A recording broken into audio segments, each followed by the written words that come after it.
Hey, this is Micah Premium Crickets, Robert Johnson, the Bearded Dragon breeder, and Hoover. This is a discussion part 2 on substrates. We got to the end of the last one, and Robert and Allison reminded me there's some other things we need to talk about. Let's sort of go through the list of what other substrates are out there, pros and cons. Calci sand. Calci sand. It was developed to, basically, if the bearded dragon was to get some of the substrate in his mouth during feeding, like he's chasing his prey down, and he'll eat his prey with his tongue. Basically, he'll lash out his tongue. Out it goes. He'll get some substrate along with the cricket or the superworm or the mealworms or the waxworms. He'll get some substrate in his mouth, and they made it digestible as calcium.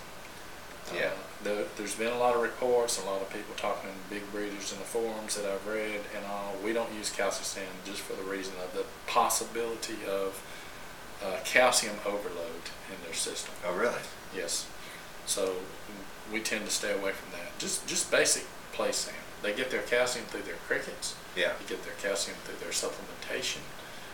There's no reason to induce every time to lick a prey off the ground to induce calcium in their system. So you think it's too much calcium? Just too much calcium. Right. Let's talk about the, so you're just saying stay away from the calcium sand? Yes, I mean... Generally? Yes. Okay, so what Robert likes, though, is on the other video, is that blend between the sand and the wheat bran, the worm gel. All right, what are some other substrates people use out there? I heard walnut shells or something like that. You see that out there? Walnut shells, I would tend to stay away from because of the size of the walnut shells that you see in the bags. I tend to stay away from them. But I see them a lot in stores and reptile shows, and people swear by them. Worried about impaction with walnut shells. Impaction. Right, and it is an absorbing material. That's what they like about it. Yeah. Right. But it also turns to an absorbing material inside too. So if they were to eat, in my opinion, if they were to eat walnut shells, basically, part of the nutrition will go into the walnut shell inside, basically, dry up what they're eating and then endanger these guys with impaction. Well, what happens if they actually eat sand? Which is going to happen. Sand, generally small enough, if screened, will pass with their feces. Pass right through. If you were to take and flatten out their feces, and they've been on a sand substrate, I can kind of see. You can feel the grit of sand. It's silica. It's basically, it won't digest, and they'll just pass it through. All right. Just like anything me and you eat won't digest, we'll pass it through. Okay. Now, there's also this carpet, the green repticarpet. The green repticarpet. Yeah. What are your thoughts on that? My thoughts, that's an expensive piece of basically paper towel. But it looks good. It looks better. It looks a lot better. Yeah. You can take it out. We tried basically just about everything. We used to cut repticarpet to the size of our enclosures. Yeah. And we would have spares. So we wouldn't have to go clean the cage. We'd basically pull Pop one out, put a new one in there, and that works out until you deal with hundreds of these guys. Then you spend more time washing hundreds of pieces of carpet. But the person watching this video is not. Right. They got one or two. But we did get to experiment with a reptile carpet, and it works great as a substrate as long as the edges are not frilled, where the dragon can eat the carpet edges and get it in their system. It's a very cool way to clean your cage, because if you have some spares laying around, or keep spares, one out, one in, cut size of cage. I would recommend that as a pet owner. Yes. Okay, so it's not bad. Just for a breeder, too much work. Right. But for a pet owner, what's nice, it's easy to clean and it looks good, right? Oh yeah, looks good. I still, even though I could have carpet, I still like sand. I think that's more like his natural environment. Right.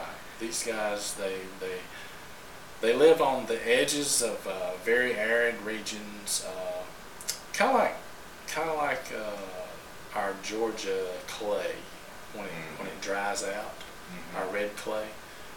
It's a hard ground, but it's still a little sandy, and they live in very arid regions to where they're used to basically feeding, living on a sandy kind of hard surface.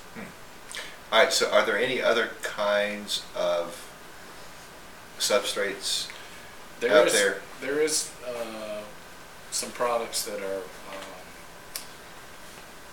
for aesthetics, in my opinion.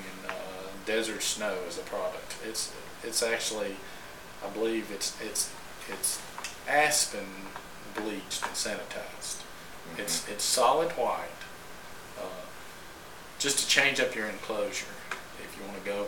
A lot of people like to have an enclosure that looks like a desert, and then other people like to change up all the time. So Aspen Snow, it works, but just a little more expensive. It's expensive. If you want to change up the way your enclosure looks, And last question though is, if you use sand, how often should you just completely get rid of that sand in the cage and put all new sand in there? Well, if you're diligent about cleaning the feces out every day, and these guys, they'll do their business more than likely once a day.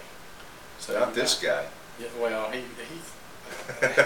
unloaded a while ago. He did. If you'll be diligent about getting the feces out of the cage, I'd recommend changing sand probably at least once a month. Okay, that sounds just reasonable. because of the just to do uric acid left behind, even though you got the poop up, you still got uric acid. I didn't think of that one. All right, well that concludes part 2 of the substrate discussion. Thank you.